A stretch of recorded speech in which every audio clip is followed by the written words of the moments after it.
One Punch Man Season 3 is around the corner, coming out this October 2025, and we should get a trailer, a brand new one for Season 3 coming up here at Anime Expo in just a few short days. But in this video today, we're going to be talking about all of the biggest fights coming to this brand new season of One Punch Man, which is incredibly hyped up. Fans have been sitting on their hands waiting patiently for this beloved anime to finally return. As the Monster Association arc truly begins and kicks off here. All of the S-rank heroes will be diving deep under the earth to enter the Monster Association, and they will begin to take on extremely powerful monsters, each with their own individual highlight battles and chapters, and that's what I'd like to talk about today. Some of the best and biggest fights coming to Season 3, like Flashy Flash vs. Gale Wind and Hellfire Flame, Tatsumaki vs. Evil Eye, Zombie Man vs. Pure Blood, Garo and Saitama vs. Overgrown Rover, and Child Emperor vs. Phoenix Man.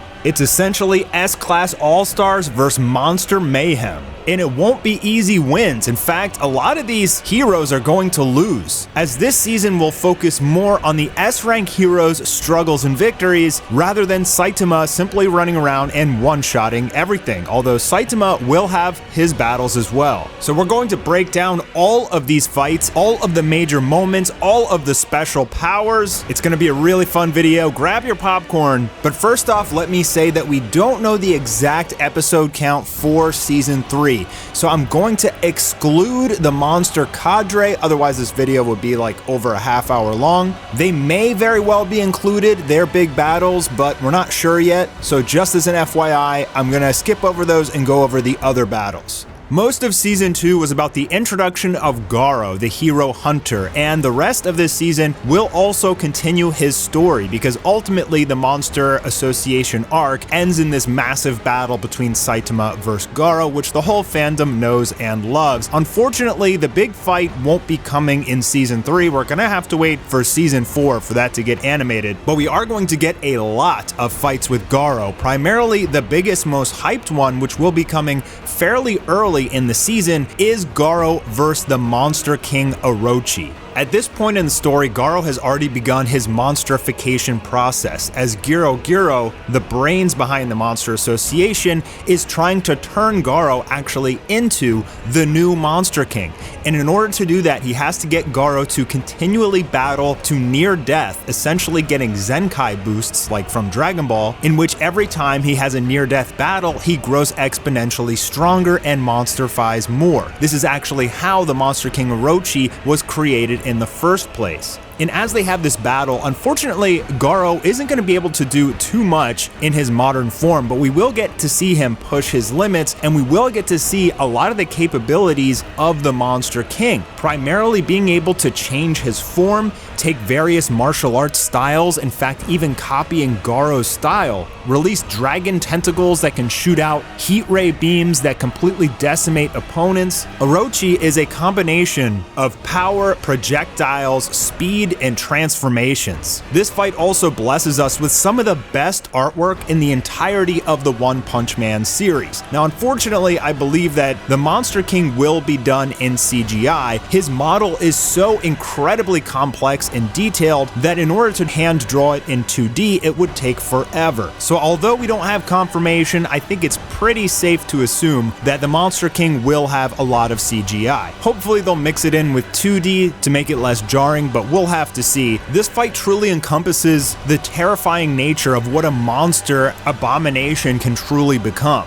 And although Garo does his best, he ultimately ends up losing. We're gonna break down the rest of these fights right after this message from our sponsor. It's time to dive in to Girls Frontline 2 Exilium's latest update, a 3D strategy RPG for both mobile devices and PC, featuring a non-photorealistic rendering art style based on physically based rendering technology. The targeted procurement event features increased drop rates for Springfield with her Radiance weapon, which packs a punch, Perry with Amanita, and Faye's light handgun Hestia. There's also new outfits that aren't just eye candy. They bring fresh animations and dorm interactions that make your T-dolls feel alive, coming with limited time discounts. Take Springfield's Queen in Radiance outfit for example. It's the first outfit featuring a 3D main screen wallpaper with brand new interaction effects. You can even dance with her just by clicking. Complete event tasks to get the new Elite doll Faye for free. Finish login events to claim 40 banner pulls, and use the discount voucher to get rerun outfits. You don't want to miss out. From stunning 3D visuals to immersive turn-based combat, this release keeps Exilium the gacha game meta. Grab those collapse pieces and start pulling, commanders. As Flashy Flash is walking down into the depths of the Monster Association by himself, he's engaged by a group of monsters who are instantly killed before they can even finish talking. That's where he hears the clapping of two elite monsters, Hellfire and Gale,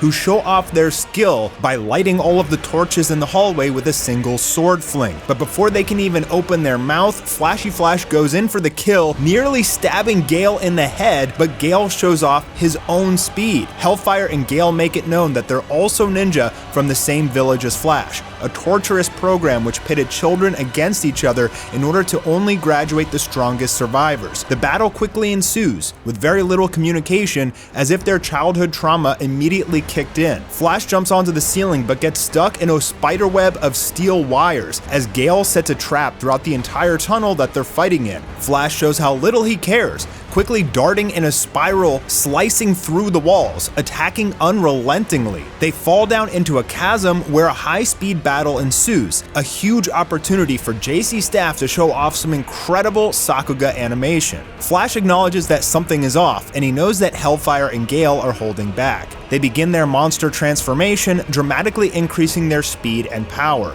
At first, it appears that Flash may be in trouble as the two monster ninja chase him down through exploding walls and bridges. In a vortex of speed, the battle spans over the entirety of the chasm, with Flash finally suffering some damage. This infuriates Flash, who now uses two of his ultimate moves in succession: Flashy Kicks and then Flashy Slash. The resulting damage tears the monster ninjas into pieces, and in a spectacle of a delayed reaction, all of the points of their battle all over the chasm explode simultaneously as well. Without breaking a sweat, Flash continues his journey deeper into the Monster Association as if nothing just happened. While Child Emperor seems like a strange hero, I assure you he's got more technology and firepower than Iron Man. At just 10 years old, he's venturing deep into the depths of the monster headquarters without a chaperone. There, he spots a destroyed robot of Metal Knight, and while he's extracting its data, he's engaged by the one and only Phoenix Man, a human who couldn't remove his bird costume and thus turned into a monster. But Phoenix Man is a terrifying monster, and you're about to see why. As he goes in with his beak attack, Child Emperor blocks it with a force field without breaking a sweat. Then he releases his backpack battlesuit, which pummels Phoenix Man into oblivion. Okay, quick and important note here.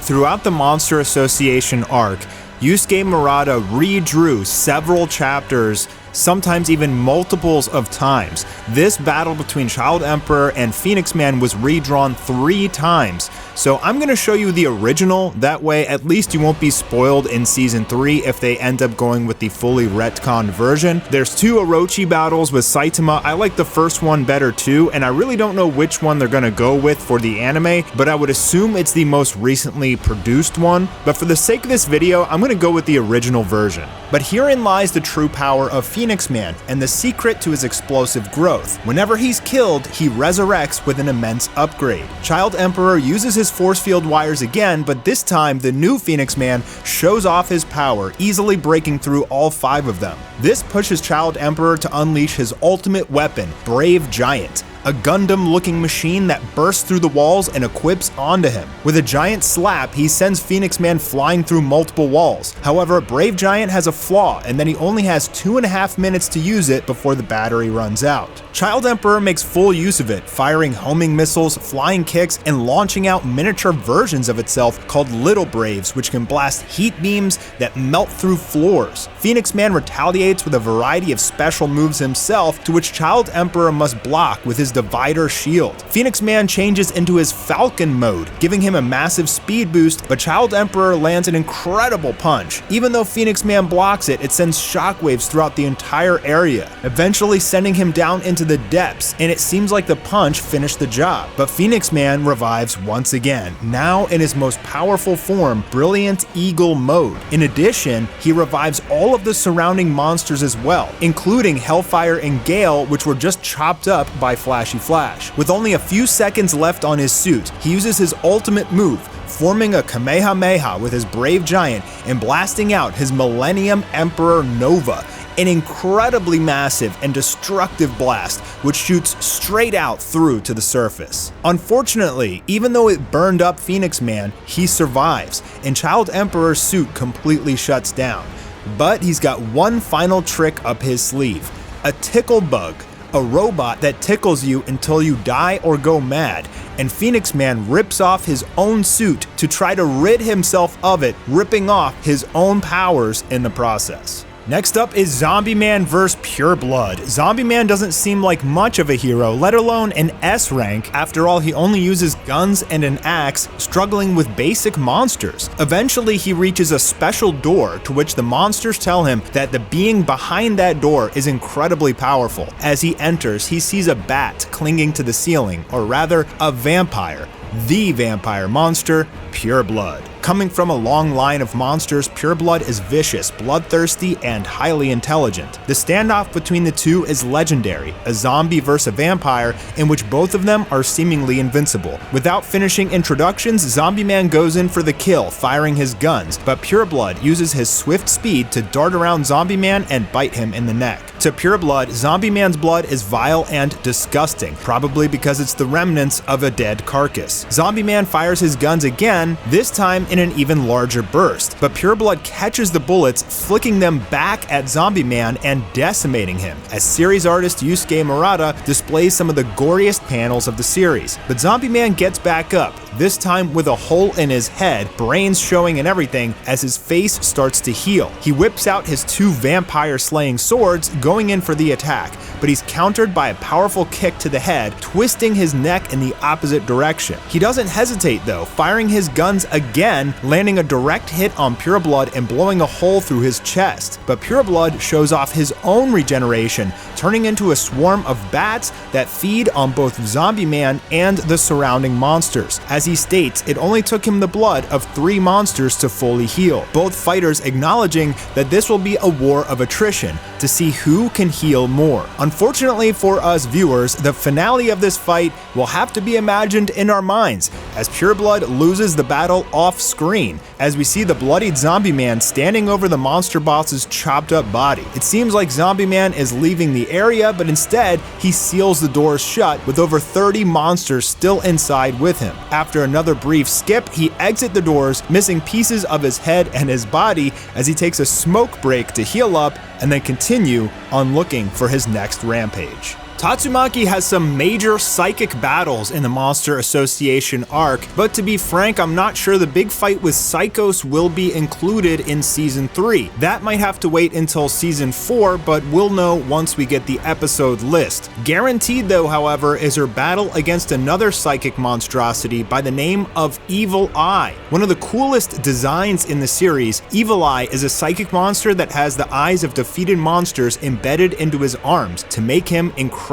powerful. Also, it's some of the best art of One Punch Man, as you can feel the sheer power of these two espers standing off in several panels. Evil Eye is able to easily rip out several skyscrapers and lift them into the sky, threatening to crush all of the heroes underneath. He flings the buildings downward, showing off his incredible psychic strength. But Tatsumaki creates a massive barrier, the size of several city blocks, which easily protects all of the humans underneath, and she doesn't even break a sweat in doing so. Akaki Evil Eye challenges Tatsumaki to see her true power as they stand off once again. Tatsumaki calls him a garbage bag and says she'll teach him a lesson. As they each protect themselves with a psychic barrier, their esper powers clash, creating a typhoon of energy in the sky. It's clear to all the other heroes that they don't really stand a chance around this type of battle, so they continue to fight the weaker monsters together. Unfortunately though, this battle ends the same way that Zombie Man's did, with the villain being defeated off-screen. In a comical moment, Tatsumaki wrapped him up to make him look like the garbage bag that she called him, and then with the flick of a finger, twists the remnants of the monster into dust. Moral of the story? Don't mess with Tatsumaki. There are tons of other major battles as well, but it really matters when they're gonna end the season, because the Monster Association arc is extremely long and it could span season 4 or even season 5, depending how many chapters the studio adapts into each episode. Most people think that the season will end with Saitama's battle against the Monster King Orochi, or it could end with the introduction of the Monster Cadre, or it could end before everyone returns to the surface. We're not exactly sure yet, but the battles in this video are pretty much all guaranteed. We should be getting more information on season 3 coming out in just a few short days in Anime Expo, so make sure you're subscribed with notifications enabled because I'll be covering all of it as the information is released.